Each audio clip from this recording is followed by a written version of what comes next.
Baik, saya izin untuk mulai ya, teman-teman. Adakah teman-teman yang masih ditunggu untuk hadir ke ruang Zoom atau sudah lengkap ini? Ada yang masih trouble nurse. Berapa orang yang belum hadir? Di ruang Zoom ada 35 mahasiswa ya, dengan saya 36 ya. Berarti total mahasiswanya berapa ini? 41 ya. Nanti CO minta tolong dicatat ya, terkait kehadiran mahasiswa karena nanti akan saya bantu untuk presentasikan ya. Terutama yang hadir nanti akan saya presentasikan. Kalau yang nggak hadir nanti tetap sesuai ini aja apa namanya kehadiran gitu ya. Baik, saya mulai untuk perkuliahan pagi ini. Assalamualaikum warahmatullahi wabarakatuh. Waalaikumsalam Waalaikumsalam warahmatullahi wabarakatuh. wabarakatuh. Selamat pagi rekan-rekan sekalian. Pada kesempatan kali ini saya akan mencoba untuk dapat menjelaskan ya terkait konsep asuhan keperawatan gawat darurat pada kasus trauma abdomen atau saluran pencernaan dan juga di genitourinaria begitu ya. Saya mohon maaf sekali ya belum bisa hadir secara luring begitu ya karena kondisi saya masih belum ini ya belum memungkinkan gitu ya untuk dapat bertemu langsung ya. Jadi apa namanya saya tidak tahu kenapa tiba-tiba mengalami konjungtivitis ya. Jadi saya belum bisa hadir langsung ya kalau dipaksakan sih bisa. Cuman karena konjungtivitis menular saya khawatirnya nanti istilahnya mengenai ini ya teman-teman mahasiswa begitu ya. Sehingga saya sudah mengontak CO untuk dapat melaksanakan perkuliahan secara daring begitu ya. Dan untuk praktikumnya nanti mohon dicarikan waktu minggu depan ya, CO, kemungkinan ya di hari Senin lah ya untuk dapat kita melakukan praktikum saja gitu ya. Senin ya terserah jam berapa gitu ya. Nanti saya sediakan waktu untuk melayani terkait dengan praktikum begitu ya. Ya 1 jam 2 jam saya rasa sudah cukup ya meskipun nanti tidak terjadwal di sister selama ada waktu kosong dan ada ruangan yang visible ya monggo silakan bisa diagendakan gitu ya nanti kontrak dengan eh, tim lab juga gitu ya. Oke, mohon izin untuk off cam ya untuk saya gitu ya teman-teman tetap on cam saja nggak apa-apa gitu ya karena kondisi saya masih kurang nyaman gitu ya. Baik, di pertemuan kali ini saya akan menjelaskan terkait trauma abdomen dan juga genitourinaria gitu ya. Kasus trauma abdomen dan trauma genitourinaria atau trauma saluran pencernaan dan saluran kemih itu sangat banyak sekali terjadi teman-teman ya di unit keperawatan gawat darurat itu ya sangat sering sekali gitu ya kita menerima pasien dengan kondisi ada trauma gitu ya baik di abdomennya atau mungkin traumanya itu di saluran kencing gitu ya.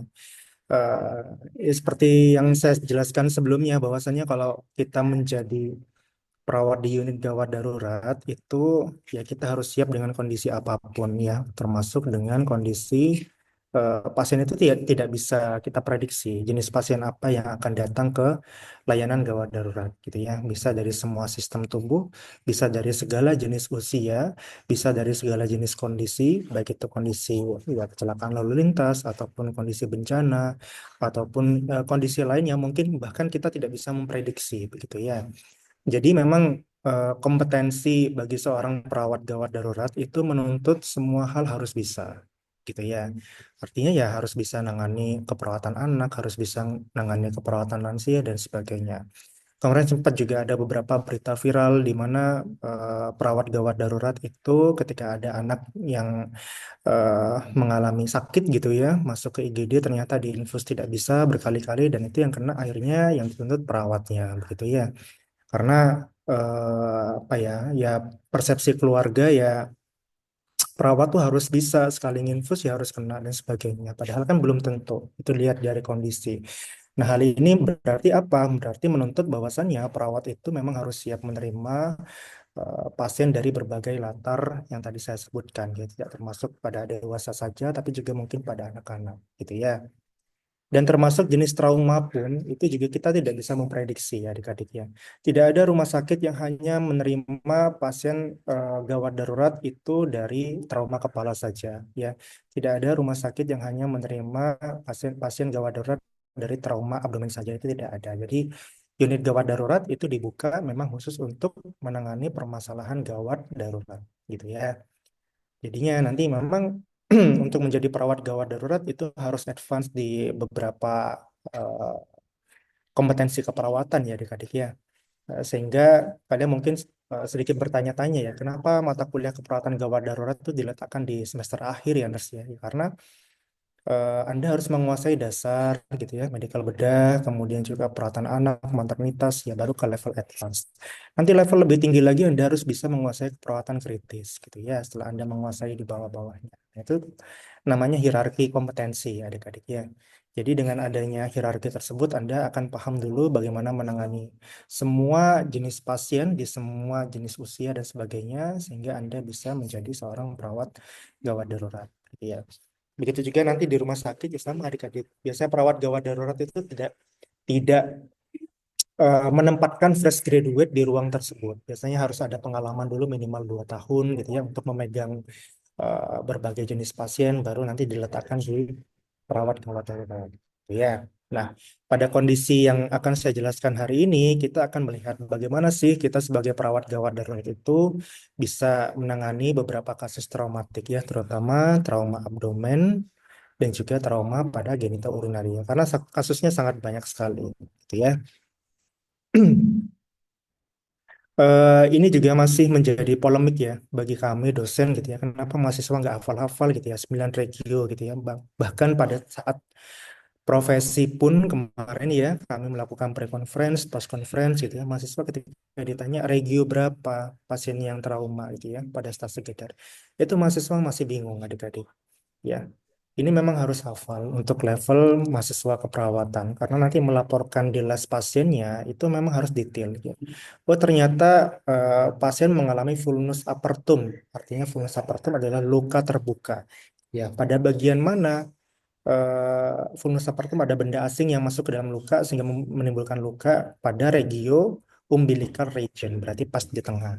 Gitu ya. Pada regio mana? Oh ternyata hypochondriac region bagian kiri.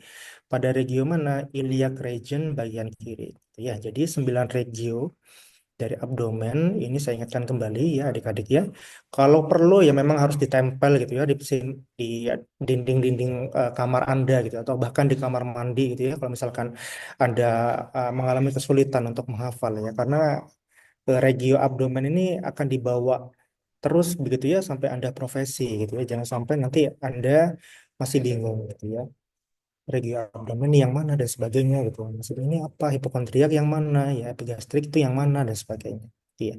Itu yang dulu saya lakukan. Memang menghafalkan ini ya susah-susah gampang ya adik-adik ya. Bahkan dulu saya simpan di galeri HP gitu ya khusus untuk faal abdomen, faal paru dan sebagainya itu yang jadi sebelum tidur ya saya sempatkan untuk melihat lah screen ya daripada kalau zaman dulu mah nggak ada sosial media ya seperti TikTok, Instagram ya. Jadi ya ya pengantar sebelum tidur ya kami dulu ya melihat galeri di handphone gitu ya untuk menghafalkan ini. Gitu. Dan saya rasa tidak ada ruginya gitu ya adik-adik ya untuk menghafalkannya. Paling butuh waktu 5 menit, 10 menit sebelum tidur gitu ya untuk melihat gitu ya.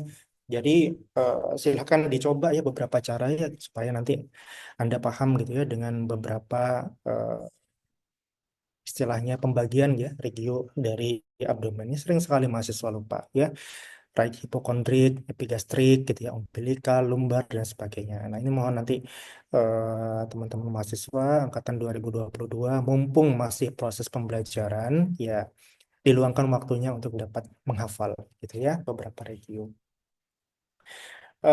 Kalau konsep trauma, ya trauma itu berarti adalah cedera atau ruda paksa, ya artinya ada sesuatu yang memang masuk atau menghantam tubuh kita dengan kondisi paksaan, gitu ya, sehingga menyebabkan adanya perlukaan baik internal ataupun eksternal, gitu ya.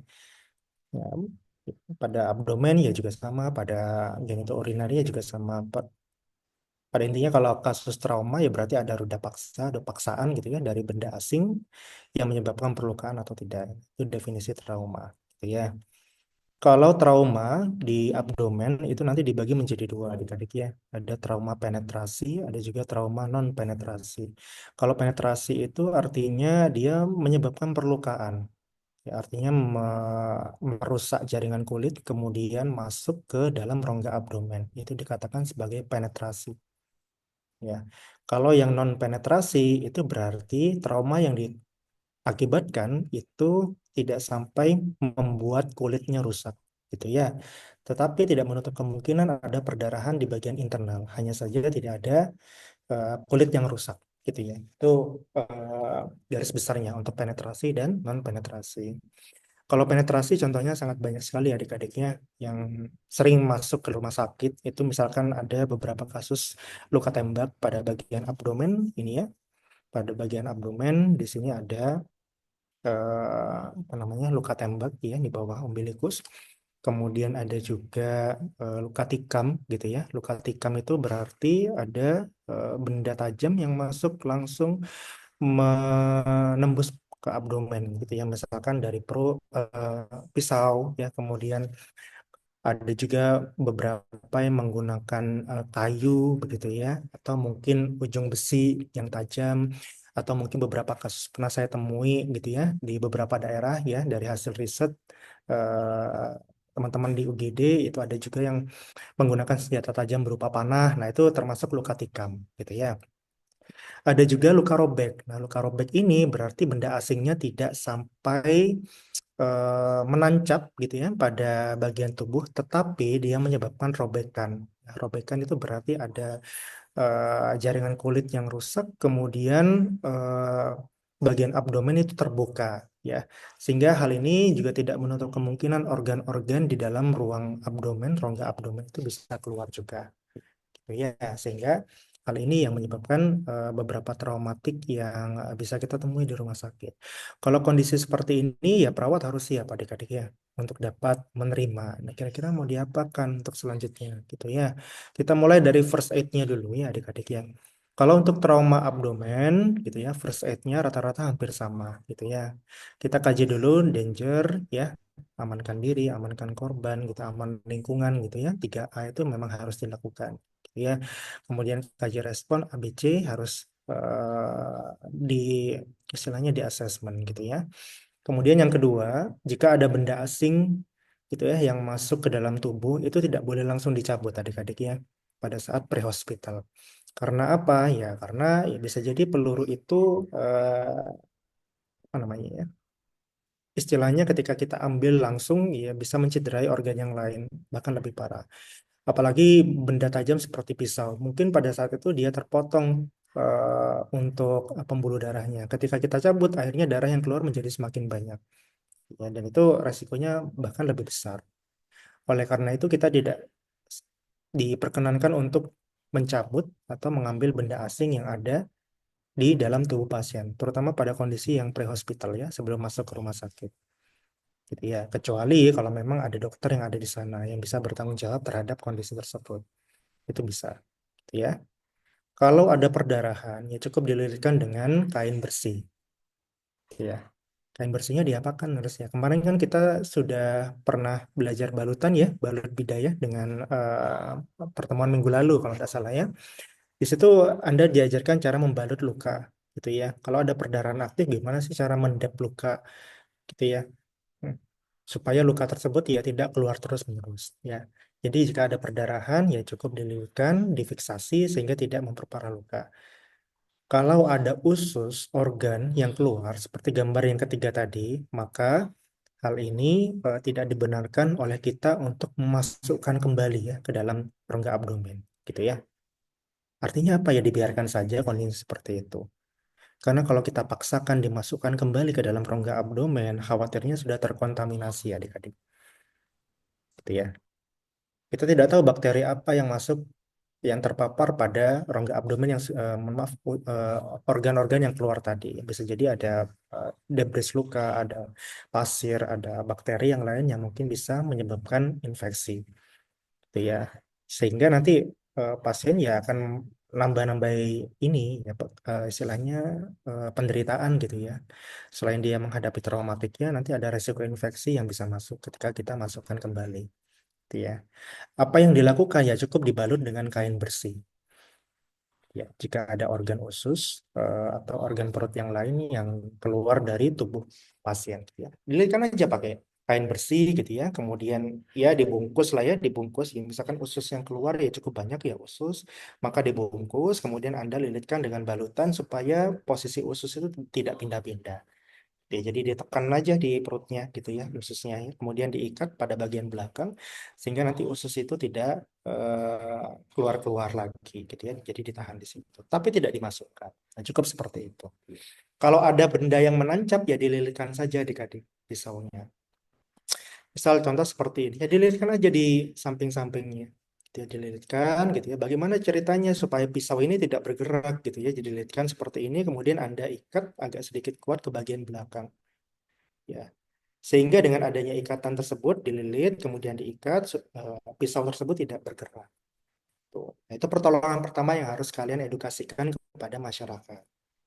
Gitu ya. Karena apa? Karena ini kebanyakan film-film di Indonesia kadang tidak mengedukasi gitu ya.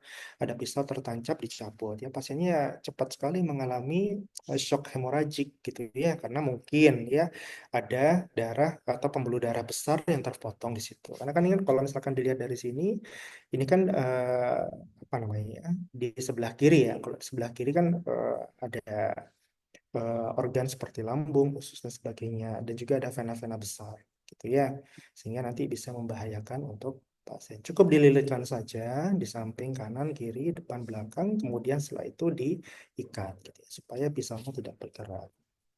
Kalau yang ini cukup dibungkus saja, adik-adik, kemudian dibawa ke rumah sakit. Nanti di rumah sakit ada penanganan lebih lanjut, gitu ya.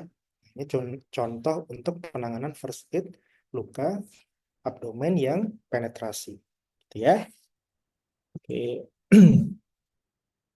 Tidak dianjurkan untuk memberi makan dan minum. Tujuannya apa ya? Mungkin ada robekan pada saluran pencernaan ya. Kalau dikasih makan minum ya selain nanti makanannya tidak akan ini ya, istilahnya ada gangguan di pencernaan, itu juga bisa keluar dari saluran pencernaan gitu ya. Keluarnya itu bukan berarti keluar dalam bentuk apa ya, tetapi nanti makanan itu bisa mengkontaminasi mengkontaminasi organ-organ di sekitar gitu ya.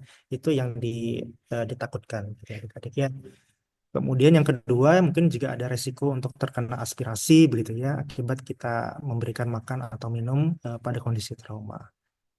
Tuh. Yang paling penting setelah ada penanganan ini memang harus segera dikirim ke rumah sakit untuk mendapatkan tindakan lebih lanjut. Itu tetap laksana pre-hospital ya. Kalau yang kedua ada trauma non penetrasi. Kalau trauma non penetrasi ini berarti trauma yang disebabkan oleh hantaman benda tumpul ya. Contoh misalkan kecelakaan akibat kita mengendarai mobil gitu ya, kita menggunakan sabuk pengaman, tetapi ada kecelakaan, ya memang kita selamat dari benturan kaca dan ini ya, bagian dashboard mobil ya, akan tetapi juga mungkin ada cedera pada bagian dada dan perut akibat dari tekanan sabuk pengaman. Nah, ini yang terjadi pada pasien, gitu ya. Tampaknya tidak apa-apa, tapi kok perutnya membesar. Nah, ini kita patut curiga. Ya, apalagi pembesaran perut diikuti dengan adanya pembengkakan. Nah, kita wajib curiga. Iya. Curiganya apa? Ya bisa jadi pasien tersebut mengalami internal bleeding. Jadi perdarahan internal. Ya. Apakah bahaya juga? Ya bahaya juga sama. Ya, tidak terlihat aja lukanya dari luar, tetapi di dalam darahnya itu keluar terus gitu ya dari pembuluh darah. Dan ini menyebabkan pasien juga mengalami shock. Gitu ya. Nah, internal bleeding ini juga sama bahayanya dengan external bleeding tadi. Ya, cuman memang tidak tampak dari luar untuk darahnya. Dan ini perlu kita waspadai. Gitu ya. Oke. Kalau manifestasi klinis, saya rasa sama lah ya. Semua kondisi pasien pasti akan mengalami nyeri. Ya, kalau misalkan nanti pasiennya itu ada perlukaan seperti yang tadi, ya pasti ada penumpukan darah atau cairan di rongga peritoneum gitu ya. Tandanya apa? Tandanya biasanya ya pembengkakan seperti ini. Perutnya besar, membesar. Gitu ya. Terlepas dari kondisi awalnya, mungkin kan kita tidak kenal dengan pasien ya. Kita tidak tahu kondisi pasien memang gemuk atau tidak gitu ya. Tetapi bisa dicek dari riwayatnya pasien itu. Misal ada keluarga yang mengantar, apa memang perutnya besar sebelumnya, apa bagaimana gitu. Memang seperti ini, oh berarti kita apa namanya istilahnya bisa mengkajinya ya perut sama seperti kondisi biasanya. Tapi kalau misalkan enggak harusnya kurus kok jadi besar gini ya Mbak, ya berarti kita harus curiga itu pasiennya itu mengalami internal bleeding ditambah dengan tanda-tanda yang tadi ada memar gitu ya pada bagian perut ya, kemudian tanda-tanda shock yang lain muncul gitu ya. Tanda-tanda shock itu apa saja? Nurse, tanda-tanda shock itu bisa kita lihat dari hemodinamik ya adik-adik ya. Ternyata pada pasien perdarahan, jika dia mengalami shock, tekanan darahnya biasa turun secara drastis, ya. TD-nya turun. Untuk mengkompensasi tekanan darah yang turun, nadinya biasa meningkat. Ya, 80, 100, 120 gitu ya untuk nadinya. Ya, kemudian akralnya mulai dingin. Ya, kemudian keringat dingin. Ya, cyanosis mulai muncul. Nah, itu tanda-tanda shock. Kalau itu muncul ya berarti pasien harus mendapatkan terapi resusitasi untuk mengatasi shocknya gitu ya. Jadi ini bisa bermanifestasi ke banyak hal ya adik-adik ya. Apalagi kalau misalkan darah dan cairannya itu keluar dalam jumlah yang banyak gitu ya. Cairan dan udara di bawah diafragma ya. Biasanya ini menyebabkan nyeri yang sangat hebat. Kemudian yang paling parah kalau diafragmanya tertekan, maka pasiennya itu akan mengalami kesulitan dalam ekspansi paru. Ya, paru-parunya tidak bisa mengembang secara sempurna. Akibatnya apa? Pasiennya sesak nafas. Tuh. Nah, ini perlu menjadi perhatian juga. Gitu ya. Traumanya di abdomen, nah, kok pasiennya bisa sesak nafas? Ya bisa jadi nanti di diafragmanya ada tekanan, sehingga paru-parunya tidak bisa berekspansi secara luas. Akibatnya dia akan mengalami sesak nafas. Gitu ya. Mual, muntah, is okay gitu ya. Sesuai dengan ini ya, patnya masih bisa kita rasional. Kenapa pasien mual muntah? Ya karena ada tekanan atau gangguan pada abdomen. Gitu ya. Kemudian ada juga penurunan kesadaran. Nah, ini biasanya akibat dari shock hipovolemia atau kekurangan darah, gitu ya, atau kekurangan cairan. Iya, ini bisa menyebabkan penurunan kesadaran. Kok bisa nurse shock bisa penurunan kesadaran? Ya, kita lihat saja dari tanda-tandanya ya. Tekanan darah menurun pasti perfusi darah ke otak juga akan menurun, gitu ya. Oksigen di otak pasti pasti akan menurun dan hal itu yang menyebabkan pasien itu mengalami penurunan kesadaran. Ya, selain ada istilahnya kondisi hipoksia, ada juga peningkatan tekanan intrakranial dan sebagainya. Ya, sehingga kehilangan darah ini sangat berbahaya sekali ya adik-adik ya. Gitu. Ada pasien yang tertusuk pisau, nurse, tetangga saya misalkan ada kemarin tanya ya, tetangga saya tertusuk pisau, nurse, tapi gak ada masalah nurse ke rumah sakit ya masih bisa jalan sendiri dan sebagainya. Gitu ya. Ada juga kasus pembunuhan dengan ditusuk dengan pisau di bagian perut, tapi pasiennya kok cepat meninggal. Nah itu berarti merasionalkannya ya dilihat dari sini. Bisa jadi tertusuk pisaunya itu tidak menciderai pembuluh darah besar gitu ya, sehingga pasiennya masih bisa, kesadarannya masih bagus gitu ya.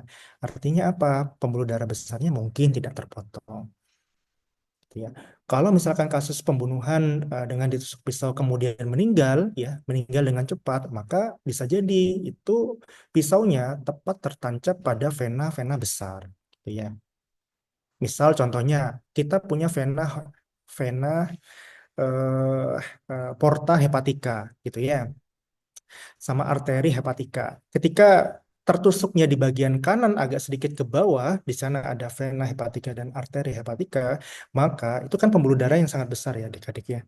Maka nanti akan mudah terpotong dan mudah sekali untuk mengalami shock hemoragik, kemudian pasien bisa meninggal. Gitu. Ya. Beda dengan kondisi ketika dia ditusuk di sebelah kiri gitu ya, dekat dengan lambung gitu. Maka nanti kondisinya akan sedikit berbeda. Karena vena-vena besarnya biasa ngumpul dengan hepar. Di situ kan ada proses ini ya, detox apa namanya istilahnya ya, eh, zat-zat metabolisme atau lemak dan sebagainya gitu ya, zat-zat beracun kan didetox di situ. Di situ ada vena besar. Gitu.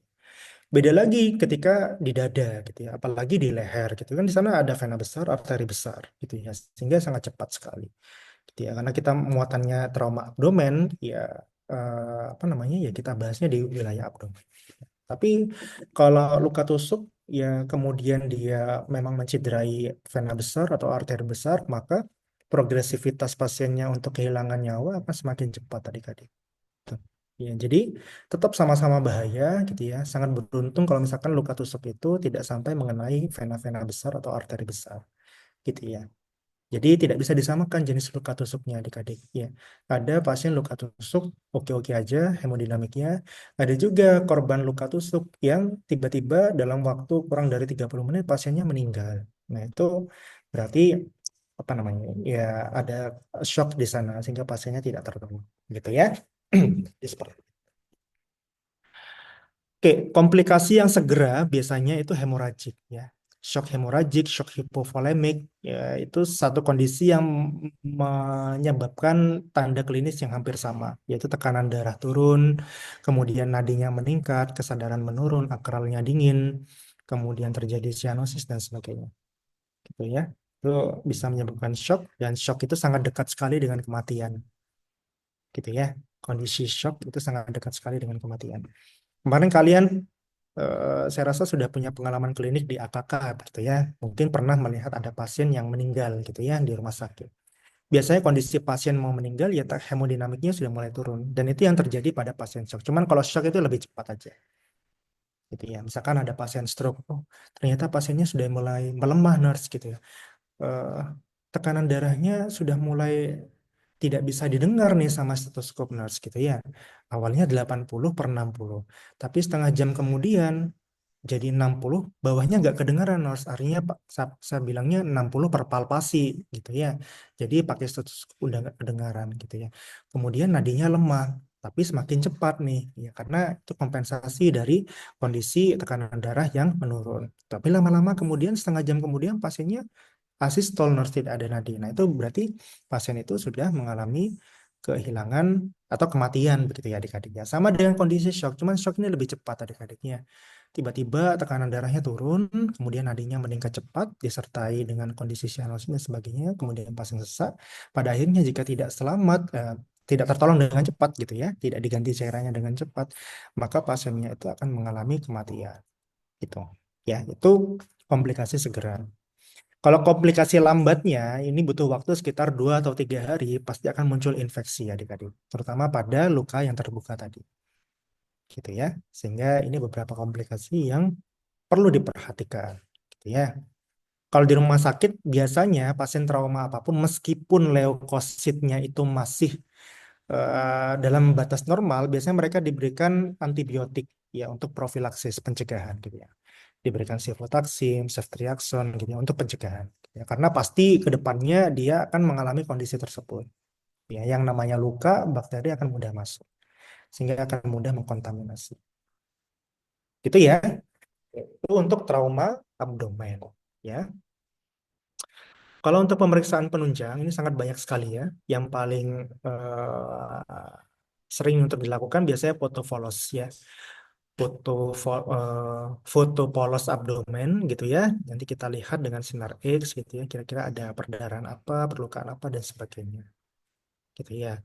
Kalau misalkan foto polos abdomen masih kurang, nanti ada beberapa pemeriksaan tambahan adik-adik ya.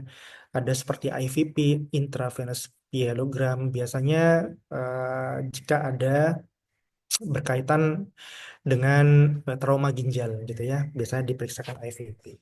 Kemudian ada juga DPL ya, diagnostik peritoneal lavas, di mana nanti diminta untuk adanya temuan darah pada rongga peritoneum. Itu nanti akan diperiksa. Ini darahnya darah apa, gitu ya.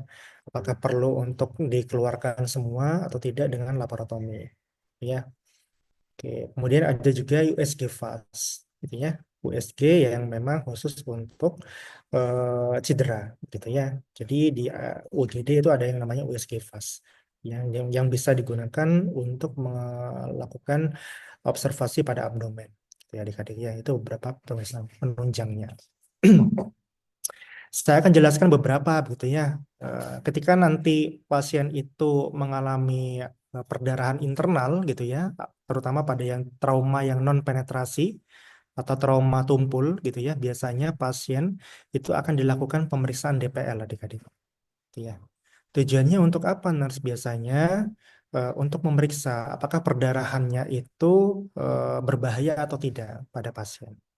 gitu. Indikasinya biasanya nyeri abdomen, trauma pada bagian bawah dari dada, ya, trauma abdomen ya, kemudian hipotensi, kemudian juga tanda-tanda shock muncul, hematokrit turun gitu ya, pasien cedera abdominal dan beberapa indikasi yang lainnya.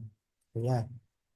Oke, cara periksanya bagaimana, Nurse? Kita masukkan jarum ke dalam rongga peritoneum, kemudian kita ambil cairan di dalam rongga peritoneum itu sebanyak 10 cc.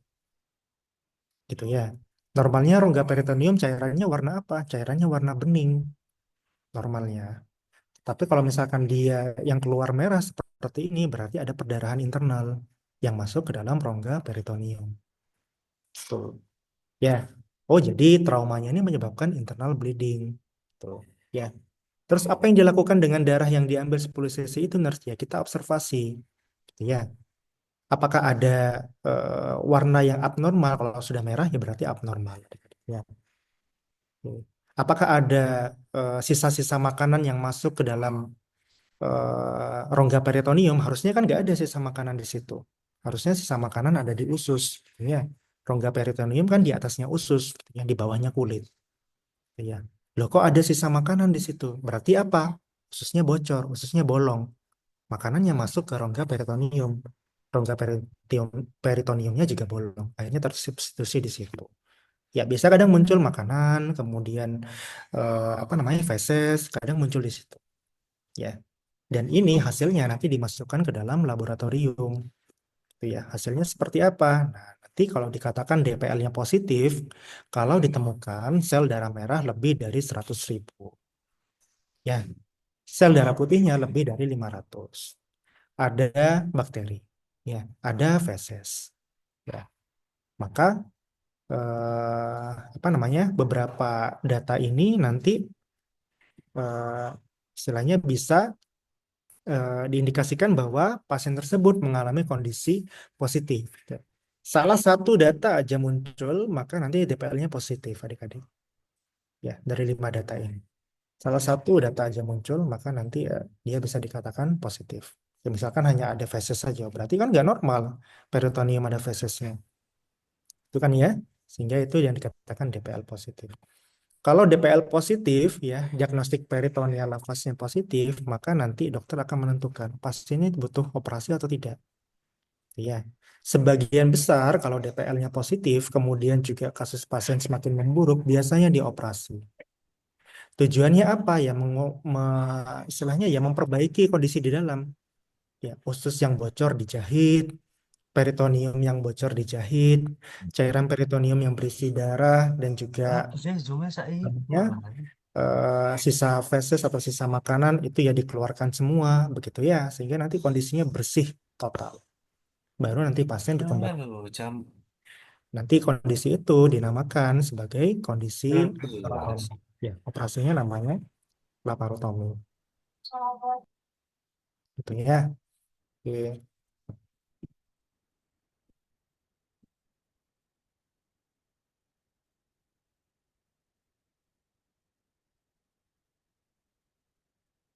Dari sini ada yang mau ditanyakan dulu, rekan-rekan?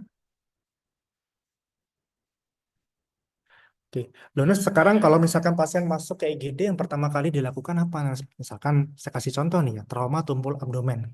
Kayak pasien tadi yang ada memar di perut. Ya, yang pertama dilakukan ya tetap kita bekerja kalau di IGD sesuai prinsip ABC, airway, breathing, sama circulation. Gitu ya. Kemudian kalau misalkan tiganya itu aman, maka kita bisa melakukan asesmen lanjutan dengan metode yang pertama biasanya pakai USG fast. Gitu ya. Kita ambil alat USG fast tersebut untuk memeriksa. Ya. Apakah ada penumpukan cairan di abdomen atau tidak? Kalau ada penumpukan cairan di abdomen, maka hasilnya adalah positif. Ya. Saya rasa teman-teman sudah pernah lihat hasil USG. Ya, hasil USG itu biasanya warna putih itu adalah benda. Ya, kalau misalkan normalnya rongga di perut itu warnanya transparan hitam, gitu ya, tidak ada rongga. Tapi kalau misalkan kita USG ada bercak putih mengumpul jadi satu bentuk gumpalan yang seharusnya dia hitam, gitu ya, maka itu hasilnya ada cairan di situ. Dan kalau misalkan ada cairan, kondisinya nanti kita laporkan hasil USG fast positif. Gitu. Ya. Kemudian kita lihat nih kondisinya stabil atau tidak. Ya. Oh, ternyata stabil. Stabil ini artinya stabil apa? Nah, stabil itu artinya tekanan darahnya normal, nadinya normal, RR-nya normal, gitu ya. Kemudian CRT-nya normal, kurang dari 2 detik. Kemudian apa lagi ya? Akralnya hangat, gitu ya. Kondisi stabil. Ya, kalau kondisinya stabil tetapi ada cairan, ya kita lanjutkan dengan CT scan. CT scan ini nanti akan memfoto lebih detail lagi bentuk bentuk perdarahannya seperti apa. Ya, ya. Kalau kondisinya masih stabil, ya nanti kita lakukan observasi saja, tidak perlu dioperasi. Gitu. Nah, sekarang kalau kondisinya tidak stabil, bagaimana, Nurse? Ternyata trauma tumpul abdomen, hasil CT scan FAST-nya positif, pasiennya tidak stabil. Oh ya udah operasi. Tujuannya apa? Berarti ada perdarahan masif di sana. Kita harus hentikan perdarahan itu dari dalam. Caranya gimana? Ya operasi besar. Ya, nanti perutnya dibedah dari ujung atas sampai ujung bawah dengan konsep laparotomi. Tuh. Kita cari penyebab lukanya di mana, kita jahit semuanya. Ya setelah bersih, setelah tertutup semua, maka pasien nanti kemungkinan akan stabil. Gitu ya. Tetapi sebelum masuk ke kondisi operasi, pasien biasanya akan diminta untuk distabilkan dulu. Ya, gimana caranya tekanan darah yang 60 itu bisa naik ya minimal 100 lah gitu ya. Kita tambahkan resusitasi cairan ya. Diinfus, ya, masukkan cairan 2000 cc gitu ya. Pasiennya sudah mulai stabil nih, dokter. Tekanan darahnya sudah mulai 100/80, nadinya sudah mulai normal 90 kali per menit. Oh ya udah operasi. Dokter biasanya nggak mau ambil resiko kalau tekanan darahnya tidak stabil, ya belum distabilkan gitu ya oleh perawat atau tenaga medis di gawat darurat. Biasanya dokter nggak mau ambil resiko untuk operasi. Memang harus distabilkan dulu. Ya. Jadi kondisinya awalnya tidak stabil, gitu ya. Awalnya tidak stabil. Kita stabilkan sementara untuk dilakukan operasi. Karena kalau tidak stabil kemudian dioperasi itu resikonya ke pasien. Ya. Karena operasi nanti akan kehilangan banyak darah, gitu ya, kehilangan banyak cairan sehingga akan menjadi drop kalau kondisinya tidak stabil. Biasanya harus stabilkan dulu kondisinya, ya. Kemudian fast ada yang negatif. Kalau yang fastnya negatif, hasil USGO ternyata aman nih, bening semua nih, tidak ada warna putih-putih gitu ya, yang menggumpal dan sebagainya. Maka nanti bisa USG ulang. Kalau diulang tetap negatif, maka observasi saja. Berarti tidak ada perdarahan yang membahayakan. Kalau USG ulang positif, ya kembali ke sini nanti. Sudah sini. Ya, ini cara membaca guideline-nya gitu. Ya. Donors ternyata ada kondisi equivokal. Apa itu equivokal? Equivokal itu meragukan bisa adik-adiknya. Jadi perawat atau pemeriksa bingung, ini antara positif atau negatif. Ya. Misal contohnya pasien itu mengalami kecelakaan benda tumpul tetapi juga sedang mengandung. Ya, ketika di USG ya ada benda asing di dalamnya, ada kayak ya harusnya perut kan kosong gitu ya, tapi ini ada benda yang mungkin bayinya gitu. Tapi dia bingung ini bayi apa perdarahan gitu ya. Bentuknya hampir sama gitu, gumpalan-gumpalan gitu. Yang mana yang bayi, yang mana perdarahan. Maka pasien tersebut dikondisikan sebagai ekivokal gitu ya. Kalau ekivokal tersebut kondisinya stabil, maka nanti bisa dilanjutkan untuk CT scan atau DPL. Ya, tambahkan pemeriksaan CT scan. Biasanya akan lebih detail di situ. Kalau tidak stabil, biasanya langsung ambil dia tindakan operasi ya, untuk mengeksplorasi. Karena kalau sudah tidak stabil berarti ya kita asumsinya berarti ada perdarahan masif yang ada di dalam perut tersebut. Gitu ya. Jadi memang harus segera diatasi. Tuh. Itu contoh penanganan trauma tumpul abdomen ketika masuk di dalam rumah sakit. Ya. Ini pemeriksaan FAST dilakukan kapan? Ya setelah airway, breathing, dan circulation. Ya kita amankan dulu pasien gitu dan sebagainya. Atau mungkin bisa juga bersamaan. Ya, ya sambil kita cek. Gitu ya. Oke. Terus bagaimana Nas dengan trauma tembus? Kalau trauma tembus misalkan seperti yang tadi gitu ya, vital sign tidak stabil gitu ya, evisceration ada organ-organ dalam yang keluar gitu ya, impalement ada benda asing yang tertancap di dalam tubuh korban gitu ya, ada peritonitis gitu ya, tanda-tanda infeksi pada peritoneum gitu ya, akibat luka tembus ya, sama tanda-tanda perdarahan, maka hukumnya wajib langsung masuk ruang operasi untuk dilaparotomi. Ya. Laparotomi apa nurse? Laparotomi itu pemberian perut ya. Yang sampai bingung. Ingat-ingat aja lapar. Lapar itu berarti hubungan sama abdomen. Gitu ya. Laparotomi berarti pembedahan pada perut gitu ya. Nah, kemudian ada juga trauma tembus tetapi tidak memenuhi indikator yang sebelah sini. Kan nanti kita eksplorasi. Contohnya seperti apa? Contoh ada kasus saya pernah dapat di rumah sakit itu tertusuk sama ini apa namanya lidi sate. Ya, lidi sate itu habis makan sate kemudian iseng gitu atau temannya sengaja atau tidak dia tusukkan ke perut gitu ya. Nah, itu kan tidak terlalu besar lukanya. Itu trauma tembus juga ya, tapi tidak terlalu besar seperti yang ini. Ya, maka kita lihat eksplorasi luka. Apakah tusuk sate tersebut tembus peritoneum? Ya, kalau tidak, ya cukup observasi, gitu ya. Kalau iya, yakin, kemudian juga apa namanya terlihat peritoneumnya, gitu ya. Mungkin tusuk satenya ada banyak, gitu ya. Maka nanti wajib untuk laparotomi. Kalau ragu, maka dilakukan pemeriksaan DPL, gitu ya. Oh, ini tusuk sate nih pas di tengah nih, mungkin kena laparotomi, mungkin kena peritoneum, gitu ya. Tapi kok ini ya, saya masih ragu perlu pemeriksaan lanjutan ya. Coba cek DPL gitu ya, periksa DPL. Kalau positif ya berarti operasi. Ya, berarti kan DPL apa namanya peritoneumnya memenuhi indikator 5 tadi mungkin salah satunya ya. Apakah dia menembus sampai ke usus, sampai ususnya bocor gitu ya, cairan-cairan sama makanan masuk ke dalam peritoneum dan sebagainya. Kalau DPL-nya negatif ya cukup observasi gitu ya. Kemudian pengobatan simptomatis gitu ya. Nah, itu alur kerja kita di UGD. Saya rasa adik-adik nanti bisa pelajari ya secara mandiri memahami ini. Ya. Yang saya jelaskan secara singkat demikian. Oke, sekarang kita masuk ke primary survey-nya. Ya, primary survey di emergency room seperti apa nurse untuk kondisi trauma abdomen, gitu ya.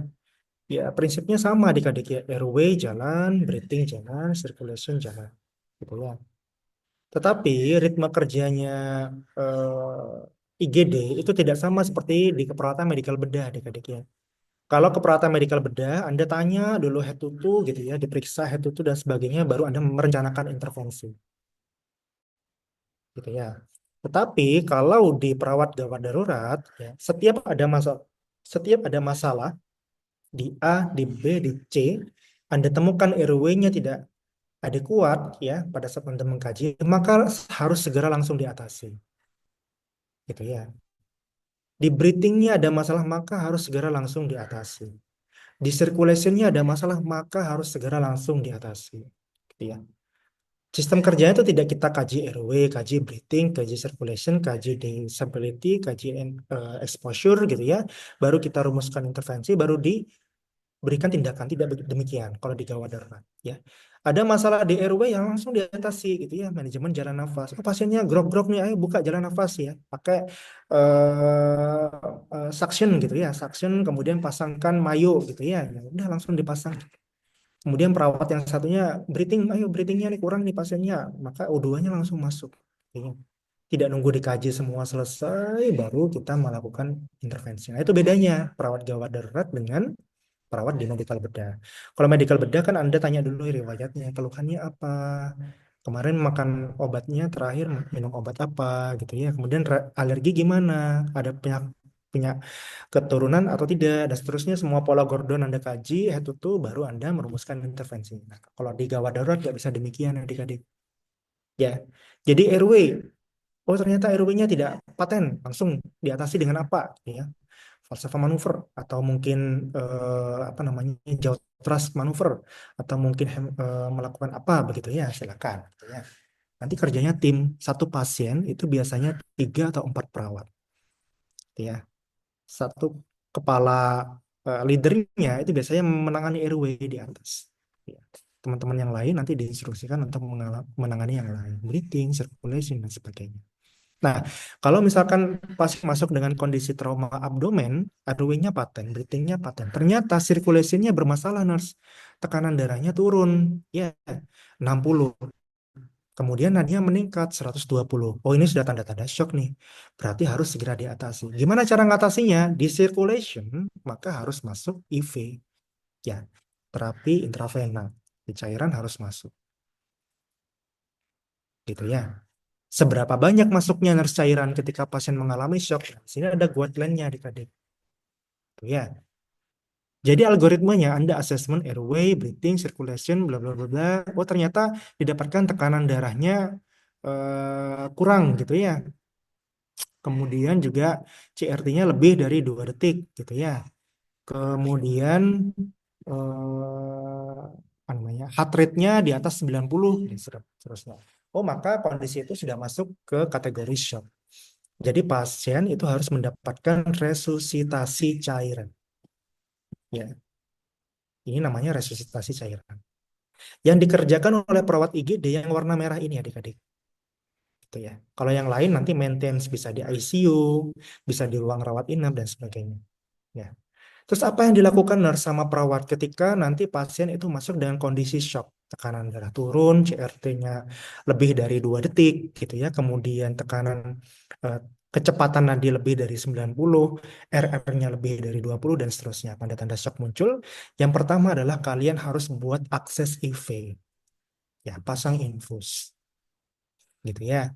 Inisial treatmentnya bagaimana? Setelah Anda pasang infus, ambil cairan NaCl adik-adik, ya, sesuai panduan ini, ya. Give a fluid bolus of 500 cc, ya, dari cairan kristaloid, ya. Kristaloid itu containing sodium in the range of 130 and 154, ya. Jadi istilahnya NaCl 0,9% gitu ya, yang cairan isotonis gitu ya. Diberikan satu bolusnya 500 cc itu dalam waktu 15 menit. Ya. Jangan sampai kurang dari 15 menit. Ya. Ini bilangnya lebih dari 15 menit, over 15 minutes. Ya. Oke. Bisa 15, 18, 20 gitu ya. Tujuannya apa? Tujuannya pembuluh darah yang kolaps tadi karena cairannya hilang, itu bisa terisi kembali oleh volume cairan. Gitu ya. Pembuluh darah yang awalnya volumenya 100 karena hilang darahnya jadi volumenya bisa berkurang 50%. Ya, tujuan untuk penambahan cairan ya untuk meningkatkan volume darah tadi. Ya, jadi sirkulasinya bisa kembali bagus adik-adik. Gitu. Dalam waktu lebih dari 15 menit. Ya, bisa 18, 20 menit, 500 cc itu harus habis. Gimana Nurse untuk menghitungnya? Kalau kalian menghitung pakai faktor tetesan dan sebagainya, Anda akan dapat 600 tetes per menit. Gitu ya. Itu gimana cara ngitungnya 600 tetes per menit, Nas, gitu ya. Maka nanti biasanya di rumah sakit, di IGD, kalau ada pasien shock, itu biasanya mereka nyeting infusnya itu asal netes saja, gitu ya. Asal netes mau agak sedikit cepat, gitu ya. Asal netes saja tidak diatur, gitu ya. Tujuannya apa ya? Untuk ini, registrasi cairan. Gitu ya. Paham dari sini adik-adik? Untuk resusitasi? Oke. Nah, kemudian diakses nih setelah 15 menit apa yang dilakukan? Kita cek lagi tekanan darahnya. Gitu ya. Apakah sudah naik menuju normal atau tetap ya? Kalau tetap ya kasih lagi 500 cc dalam waktu lebih dari 15 menit, 20 menit gitu atau 18 menit. Dicek lagi nih, apakah tekanan darahnya sudah naik? Oh, ternyata kurang. Masih belum ya, tambahkan lagi 500 cc. Tambahkan lagi 500 cc sampai 2000 cc ya, sampai 2000 cc. Kadang kalau misalkan terlalu parah ya adik-adik ya, kondisi pasiennya tekanan darahnya di bawah 50, biasanya eh, saluran infus yang diberikan itu tidak cukup satu. Ya, tangan kanan dipakai, tangan kiri juga dipakai untuk masukkan cairan tersebut. Tujuannya apa? Untuk ngejar tadi itu tekanan darahnya supaya cepat naik, gitu ya. Itu yang dilakukan oleh perawat. Jadi membuat akses IV 2 jalur namanya. Jadi kalau misalkan nanti kalian di UGD gitu ya, praktek profesi dia buat akses IV 2 jalur ya. Berarti mindset Anda sudah harus jalan. Oh, 2 jalur berarti kanan kiri. Ya, kanan kiri harus diinfus gitu ya. Kanan satu, kiri satu. Ya. Jadi dimasukkan tuh NaCl ya 500 cc kanan, 500 cc kiri. Ya. Maka nanti kondisi pasien dicek tuh setelah 15 menit. Gimana pasiennya? Tekanan darahnya naik nggak? Nggak naik, nggak naik Kak gitu ya.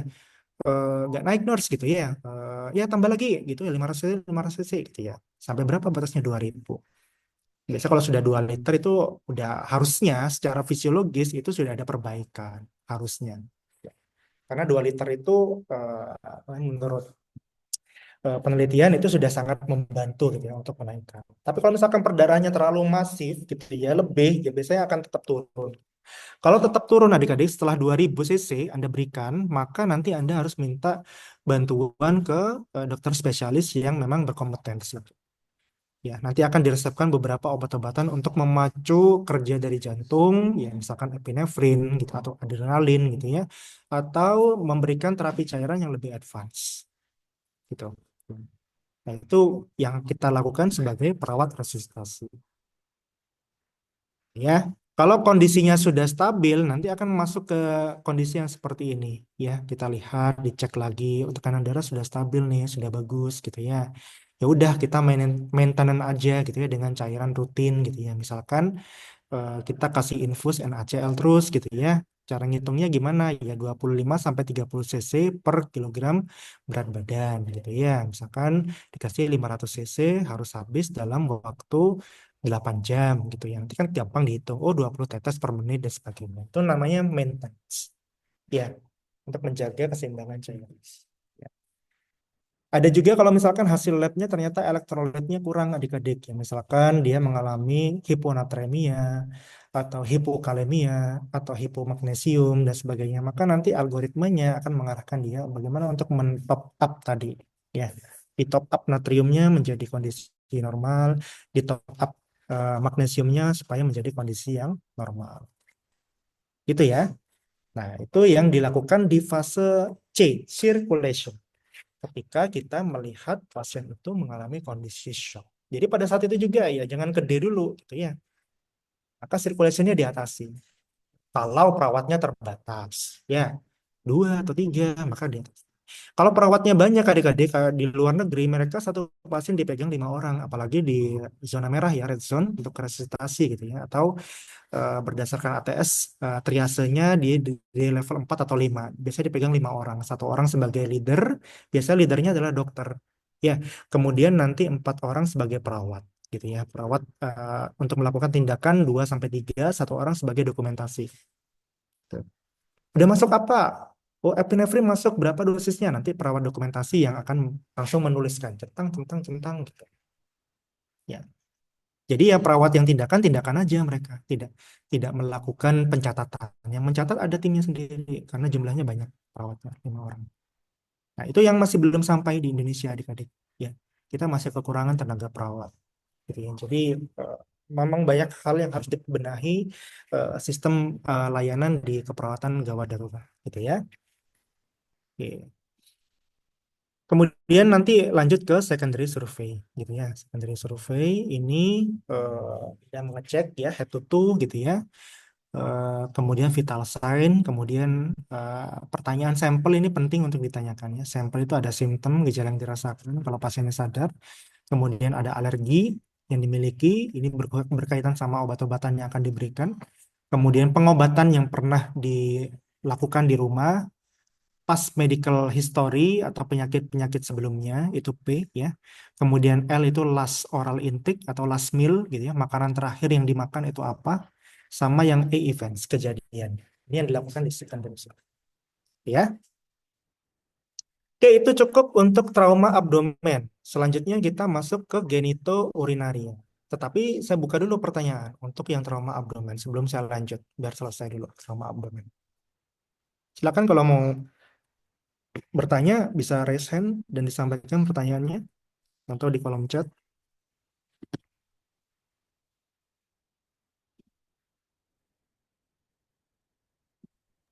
Izin, ber-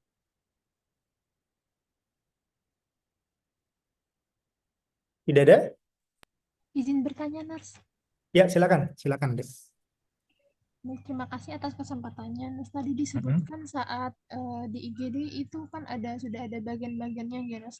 Saat Mm-mm. stabil dan tidak stabil. Kemudian saya ingin Betul. bertanya, yang dikategorikan tidak stabil itu kan tadi sudah disebutkan juga bahwa terjadi penurunan tensi dan nadi Mm-mm. yang meningkat tapi lemah. Betul. Kemudian terkait tensi yang menurun itu, Nars, itu apakah harus drastis atau di tensi berapa yang kita harus waspada itu sudah termasuk tidak stabil. Terima Oke. kasih. Ya. Baik Bunga, pertanyaan bagus sekali ya dari Bunganya. Jadi patokan untuk tensi tidak stabil itu seperti apa, Nurse, gitu ya. Kalau tensi yang mengarah ke shock, berarti tanda-tanda shock itu harus muncul semua adik-adik ya. Tekanan darah menurun diikuti sama nadi yang meningkat ya, CRT lebih dari 2 detik, kemudian akralnya dingin, kemudian terjadi sedikit penurunan kesadaran. Maka kondisi itu sudah dikatakan tidak stabil. Ya, karena mungkin Bunga bertanya, oh tekanan darah saya pasien saya yang pernah saya periksa di acara mana gitu ya, mungkin Pengmas atau apa, 70 masih oke gitu ya. Apakah itu dikatakan tidak stabil gitu ya? Berarti dia memang kecenderungannya memang hipotensi. Tapi dilihat apakah nadinya dia juga meningkat dengan tekanan darah tersebut. Ya tentu belum tentu gitu ya, dilihat dari kondisi tersebut gitu ya Bunga ya. Jadi, kalau misalkan nanti Anda berada di unit gawat darurat, mengatakan pasien stabil dan tidak stabil, itu dilihat dari beberapa indikator ya adik-adik ya. Kalau nanti Anda buka di buku SDKI, itu kan ada yang namanya data mayor minor ya. Kalau resiko shock, itu berarti faktor resikonya udah muncul gitu ya. Kalau resiko kan nggak ada tanda data mayor minor ya. Tapi pada kondisi dia mengalami shock, tanda-tanda tersebut harusnya sudah muncul gitu ya. Tekanan darahnya menurun gitu ya. Kemudian diikuti sama nadi yang meningkat, kemudian pernafasan meningkat, ya. Terus kemudian setelah itu CRT lebih dari 2 detik, kemudian setelah itu akralnya dingin, dan penurunan kesadaran. Nah, itu sudah wajib waspada kita. Oh, pasiennya shock nih.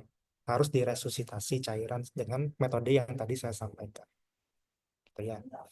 Tetapi kalau misalkan Anda lihat pasien masuk, kondisinya tekanan darahnya masih normal sih, Nas.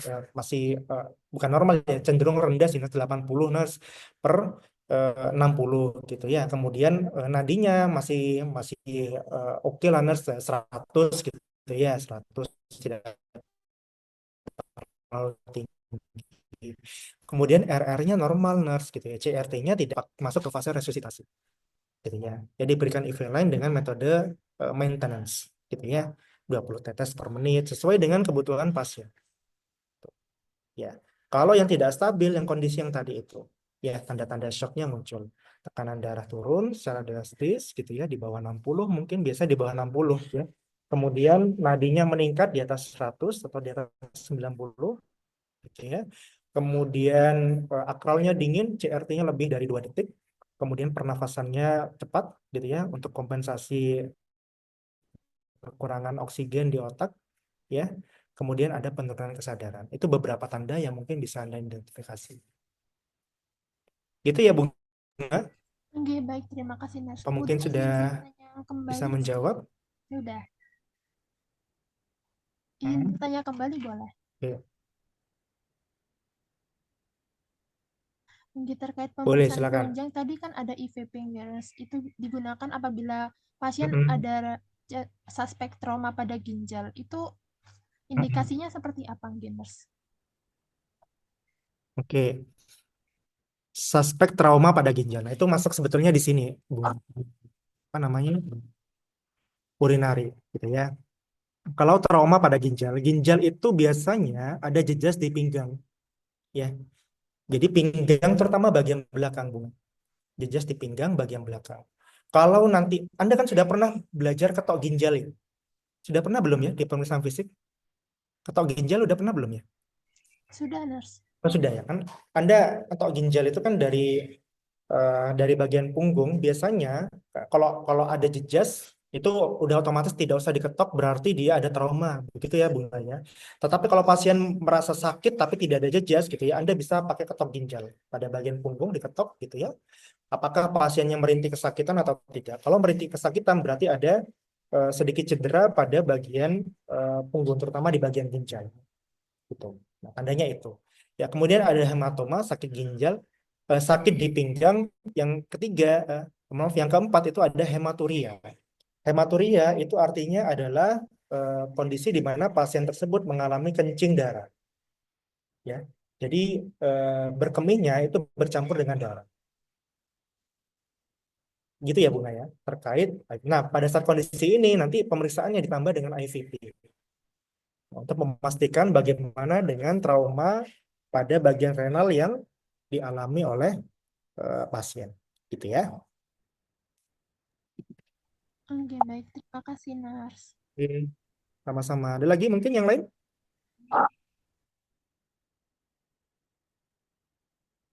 Cukup?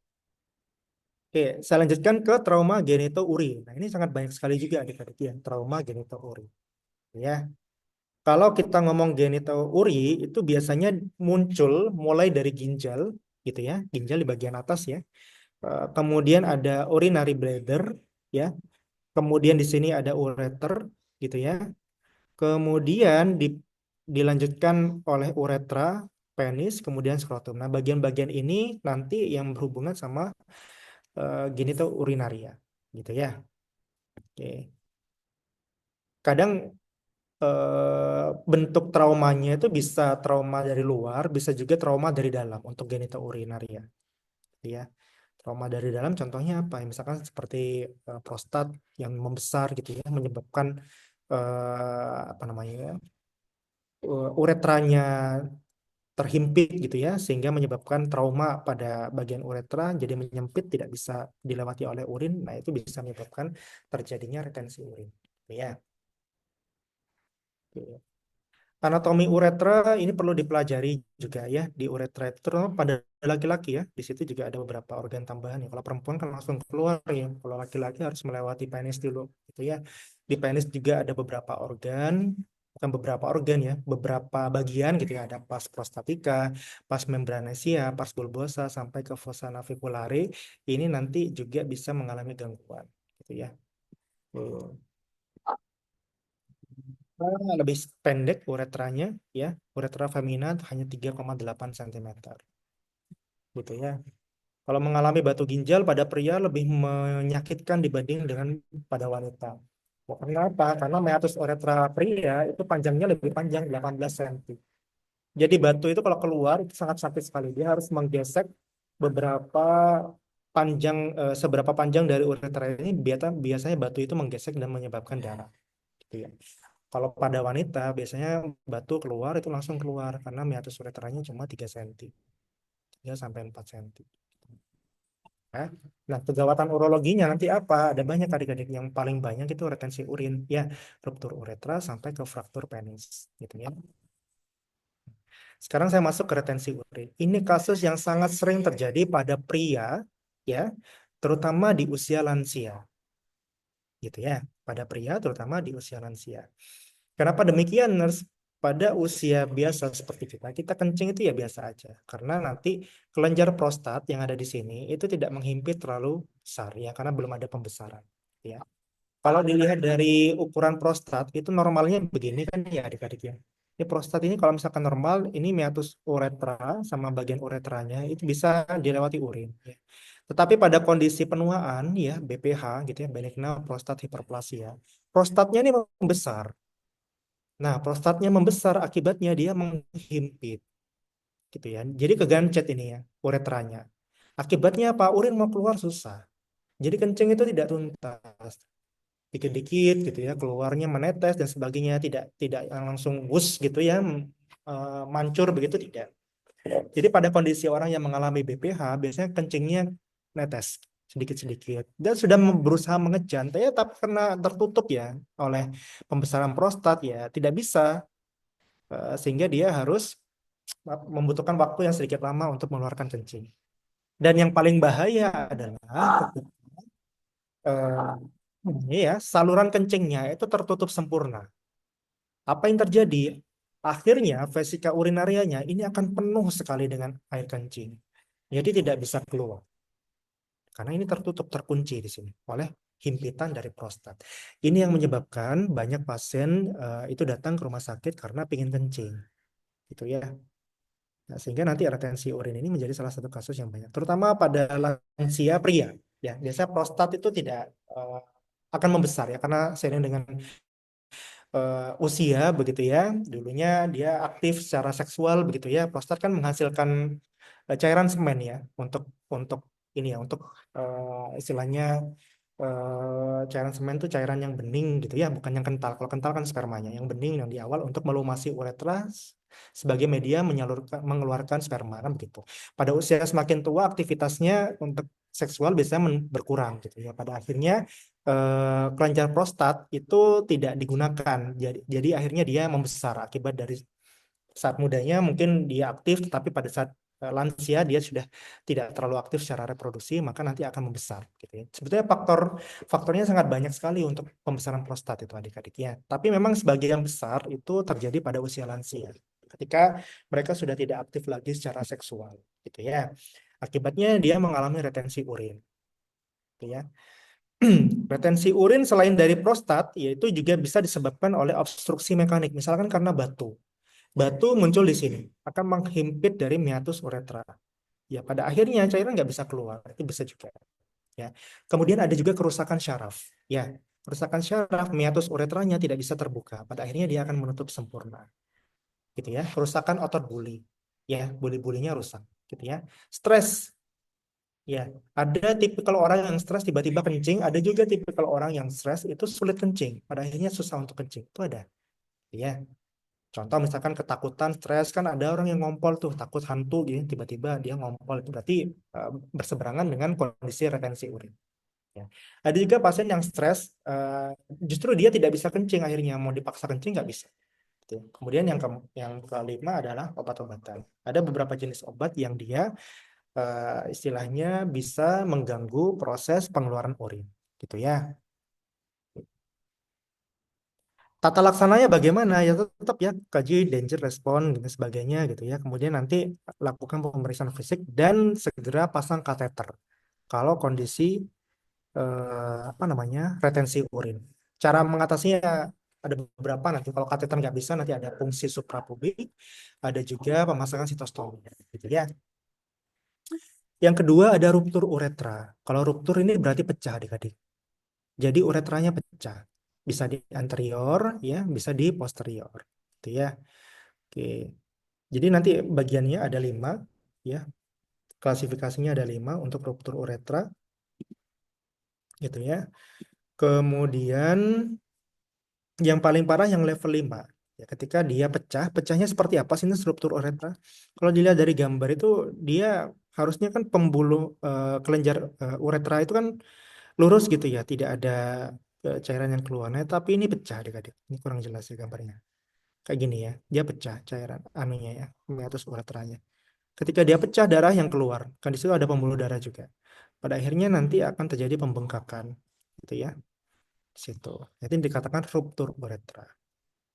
Gitu ya, ada yang ruptur uretranya itu yang grade 1 yang paling ringan itu karena stretch, ketarik gitu ya, ruptur uretra.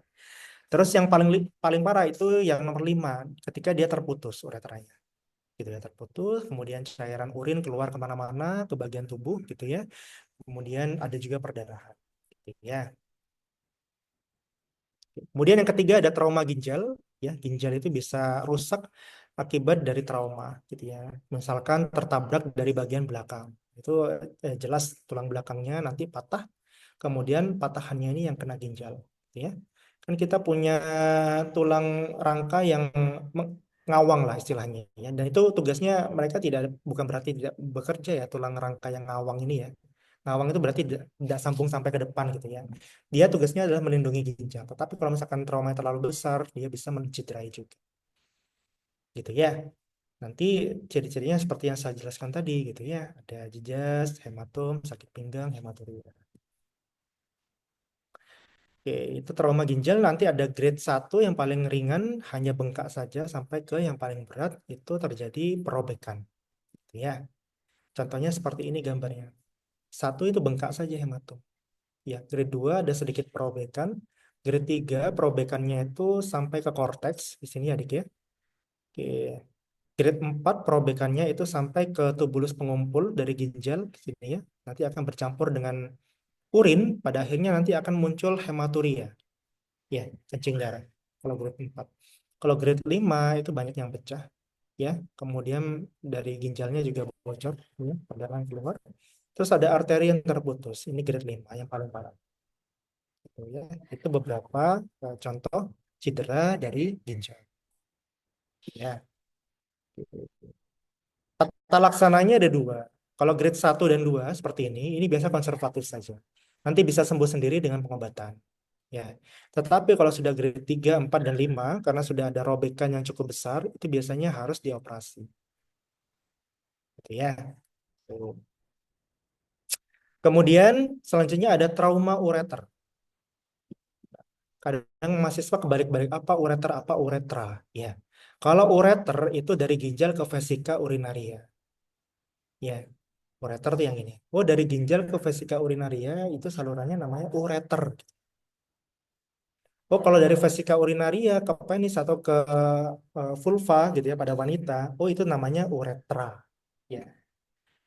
Ya apa mengingat-ingatnya pakai cara Anda aja lah. Kalau saya caranya ingat-ingat aja berarti terakhir gitu ya. Berarti dia saluran terakhir, uretra. Kalau ureter itu saluran dari ginjal ke dalam vesika urinaria. Nah, ini juga bisa terjadi trauma adik-adik. Kadang putus gitu ya, kadang stretch gitu ya, ketarik gitu ya. Atau kadang mengalami ruptur gitu, pecah gitu ya. Iya. Biasanya klinisnya nyeri di pinggang, anuria, kencingnya tidak muncul gitu akibat dari tidak ada saluran yang menyalurkan ke vesika urinaria. Gitu. Ya, itu trauma ureter. Ada grade 1 sampai grade 5. Gitu ya. Oke. Ini contoh cedera pada ureter ya. Ini yang parsial berarti hampir terputus robek sebagian. Kemudian ada yang komplit terpotong gitu ya. Kemudian ada segmental hilang beberapa segmen gitu ya. Kalau ini kan cuma putus saja. Kalau ini segmennya hilang. Ini antara ini dan ini. Jadi beberapa bagian hilang. Kemudian ada juga kecelakaan akibat operasi ya adik-adik. Pada saat menjahit laparotomi ternyata yang terjahit itu uretranya seperti ini. Ya, crush injuries, kemudian juga stripping ischemic ini biasanya akibat dari luka-luka operasi. Ya. Karena untuk membedakan ureter dengan pembuluh darah itu agak sedikit menyusahkan gitu ya. Harus betul-betul dokter yang waspada gitu ya atau aware gitu ya, sudah profesional itu yang bisa membedakan gitu ya. Kalau kita mah ngelihatnya mungkin sama saja kan kita bukan dokter spesialis ya. Kita melihatnya dari jauh, kelihatannya kok sama gitu ya. Tapi kalau dokter spesialis bedah mereka sudah bisa membedakan mana ureter, mana pembuluh darah.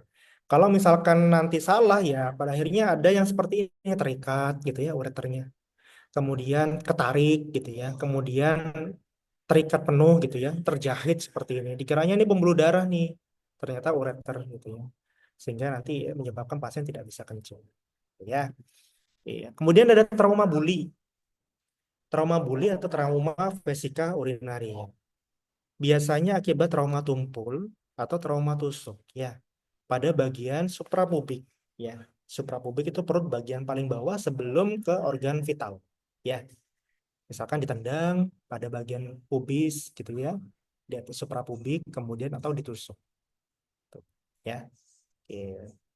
Itu trauma buli gitu ya. Bisa nyeri kemudian apa namanya bisa hematum gitu ya, hematuria, kencing darah karena ada perdarahan di suprapubik dan anuria gitu ya. Terus kemudian kencing darah. Ya. Penyebabnya kencing darah ini simptom adik-adik. Sebetulnya penyebabnya tuh bisa di atas. Ada trauma di ginjal, ada tumor di ginjal, batu di ginjal, prostat, ya, beberapa obat-obatan yang menyebabkan munculnya batu itu juga bisa menyebabkan terjadinya kondisi hematuria. Hematuria itu berarti kencing darah, ya. Kemudian yang ketujuh ada torsiotestis. Jadi kalau torsiotestis ini testisnya terpelintir adik-adiknya. Ya. Penyebabnya mungkin kelainan funikulus, ya. Funikulusnya itu sedikit berbeda sehingga mudah sekali untuk terpelintir atau olahraga berat, ya. Atau mungkin juga traumatik. Yang paling sering pada laki-laki itu ketika masih SD belajar naik sepeda, sepedanya itu tipe yang gengki gitu ya. Kemudian tiba-tiba jatuh kena stang sepedanya, ya kena ini ya lah ya, tiang sepedanya gitu ya. Kemudian kena testisnya, kemudian terpelintir. Nah, ini biasanya sakit, nyeri hebat di skrotum, gitu ya. Testis kemudian bentuknya berubah menjadi horizontal, harusnya vertikal gitu ya, jadi horizontal seperti ini gitu ya, ditarik gitu ya. Kemudian lama-lama bengkak. Ya. Penanganannya bagaimana? Misalnya direposisi, torsi, dikembalikan ke posisi gitu ya, pakai fisioterapis gitu ya, atau dokter itu bisa. Kalau misalkan sangat parah nanti dioperasi. Nah, ini sering kejadian nih, torsiotestis. Ya. Pada kondisi kecelakaan biasanya jika jatuhnya adalah jatuh duduk. Ya, misalkan naik ke tangga, kemudian jatuh duduk gitu ya, ternyata testisnya yang tertindih gitu ya, maka terjadi torsi. Oke. Terus yang terakhir ya, fraktur penis. Kalau fraktur penis ini kondisinya biasanya full ereksi, kemudian tiba-tiba tertekuk gitu ya. Dalam kondisi ereksi mungkin yang namanya kecelakaan kan tidak tahu ya full. Ketika kondisi penis ereksi gitu ya, kemudian terhantam benda tumpul, maka bisa jadi tertekuk dan patah. Sebenarnya konsep fraktur itu kan untuk tulang ya. Tetapi kan penis ini bukan tulang sebetulnya, kan dia ada istilahnya organ, bukan salah satu organ yang dia bisa tegang dan mengempis gitu ya berdasarkan dari vaskularisasi. Karena di situ ada corpus cavernosa ya di situ ya yang terisi ketika ada pembuluh darah yang masuk ke situ gitu ya, maka dia bisa sedikit ereksi gitu ya. Ketika dia ereksi maka fungsinya dia mirip seperti tulang sebetulnya ya. Nah, itu yang dikatakan sebagai sedikit fraktur. Kalau kondisi yang dia tidak ereksi, biasanya tidak akan patah adik-adiknya, tidak akan tertekuk. Gitu ya. Tapi kalau misalkan kondisinya ereksi, bisa tertekuk. Ini kasusnya jarang sekali, tetapi ada. Ya, jarang sekali, tetapi ada. Ya. Bisa karena aktivitas seksual juga bisa, gitu ya, karena terlalu banyak manuver dan sebagainya, gitu ya, karena macam-macam namanya orang, gitu ya. Ternyata tertindih oleh pasangannya itu juga bisa tertekuk. Ya, cuman kasusnya pada orang Indonesia menurut saya tidak terlalu banyak ya dibandingkan dengan orang luar karena ukuran penisnya juga berbeda. Karena semakin panjang ukuran penis ya potensi untuk mengalami fraktur ya juga semakin besar gitu ya. Kalau ukuran penis orang Indonesia kan ya standarnya antara berapa sih ya 13 sampai 17 lah ya. Tapi ya yang kalau orang luar kan bisa di atas itu gitu ya karena mereka secara genetik, secara ukuran badan juga berbeda dengan kita gitu ya sehingga apa namanya potensi untuk fraktur penis di pada beberapa ras itu juga berbeda gitu ya dengan ras-ras yang lain. Tapi kasusnya di Indonesia bukan berarti tidak ada juga gitu ya, tetapi memang jumlahnya jarang. Nah, ini penanganannya bagaimana? Karena dia bukan fraktur yang tipenya adalah tulang, maka nanti sifatnya dia harus operasi gitu ya. Kemudian dijahit untuk beberapa organ yang terputus. Gitu ya, seperti yang ini ya, corpus cavernosum terputus, ureteranya terputus, maka nanti dijahit disambungkan ulang. Gitu. Ya, apakah bisa kembali normal? Ya, tergantung dari jenisnya. Kalau terputus seperti ini agak susah sepertinya ya. Tapi ya bisa jadi nanti dokter bisa mengupayakan yang terbaik untuk dapat mengalami ereksi normal. Karena kan fungsi seksualitas pada orang dewasa kan sangat penting ya, gitu ya. Sehingga ini nanti akan diupayakan oleh dokter. Bisa seperti itu.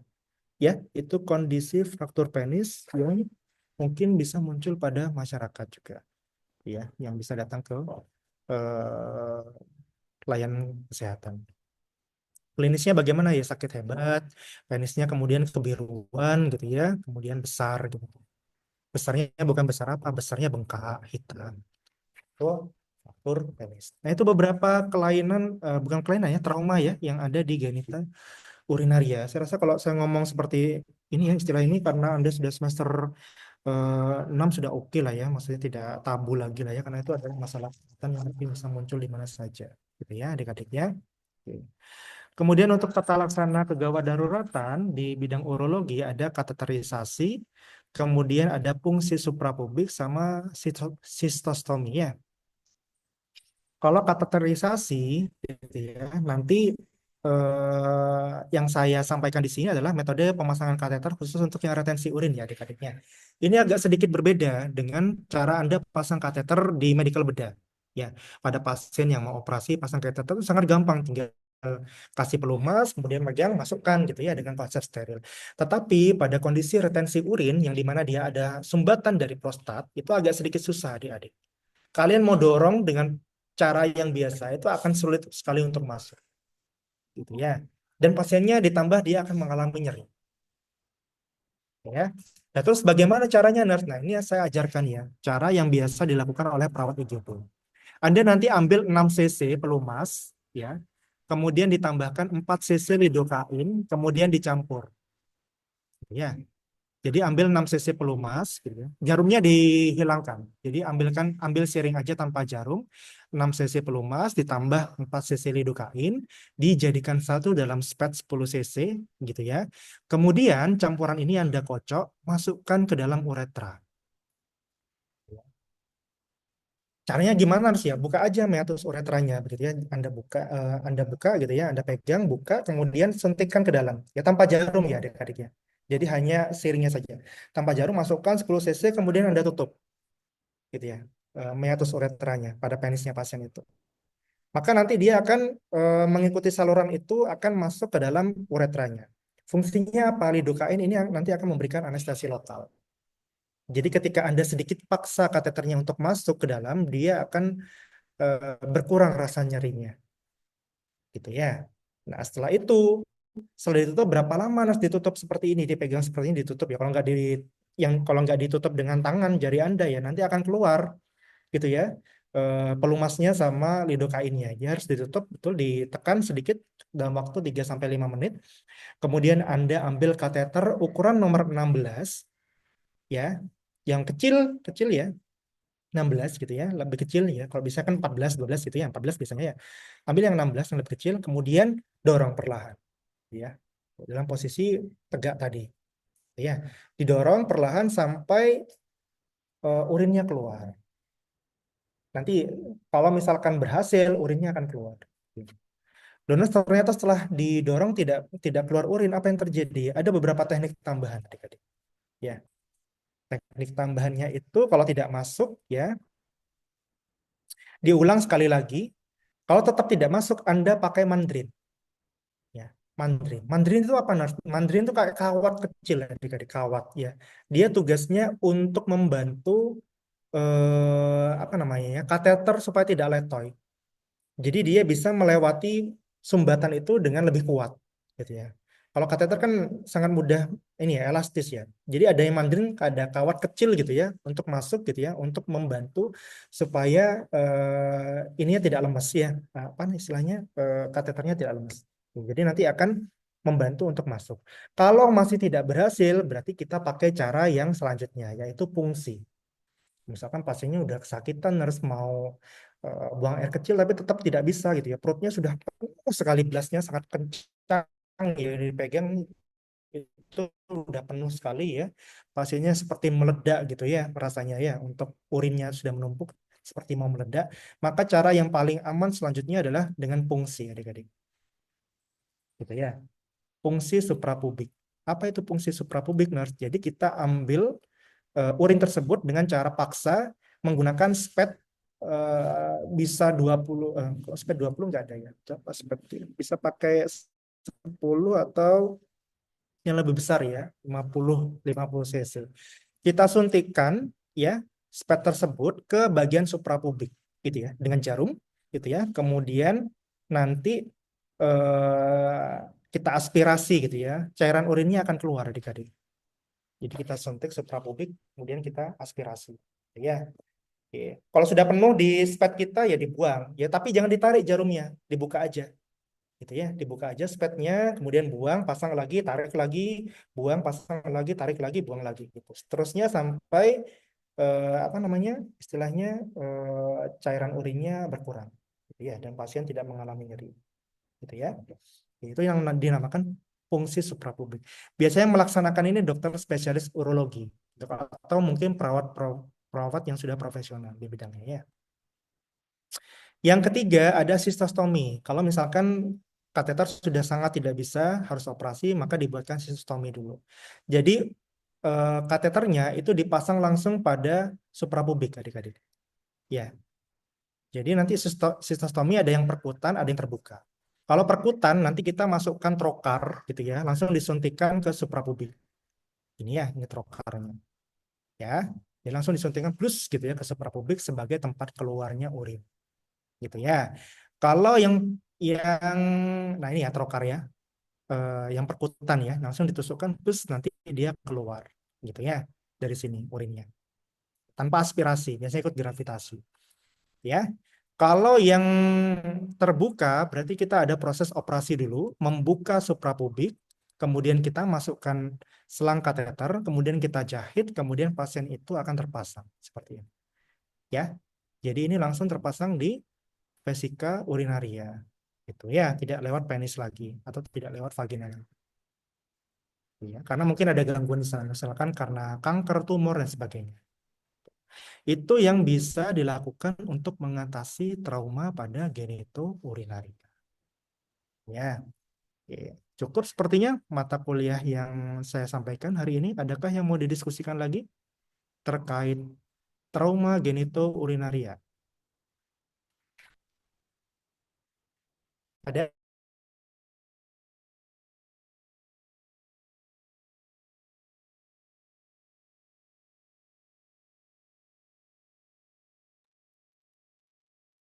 Cukup kira-kira? Oke, kalau cukup silahkan nanti materinya sudah saya share lewat CO ya, bisa dipelajari secara detail gitu ya. Kalaupun nanti tidak ada yang atau ada hal yang perlu didiskusikan lebih lanjut bisa ditanyakan melalui CO. Ya, nanti saya akan respon melalui CO. Gitu ya, itu saja yang dapat saya sampaikan. Tetap semangat untuk adik-adik angkatan 22 gitu ya dalam perkuliahannya. Sekali lagi saya mohon maaf atas ini ya ketidakadilan saya secara luring, tapi mohon nanti saya dicarikan waktu untuk dapat mengganti jadwal di hari Senin depan. Mudah-mudahan kondisi saya sudah baik begitu ya, sehingga nanti saya bisa mengajarkan tentang materi praktikumnya kalau tidak salah transportasi pada pasien gitu ya dengan menggunakan long spine board sama scoop stretcher. Ya, itu yang dimintakan oleh PJMK. Gitu ya. Demikian yang dapat saya sampaikan. Terima kasih. Sukses selalu. Assalamualaikum warahmatullahi wabarakatuh. Waalaikumsalam warahmatullahi Waalaikumsalam warahmatullahi wabarakatuh. wabarakatuh.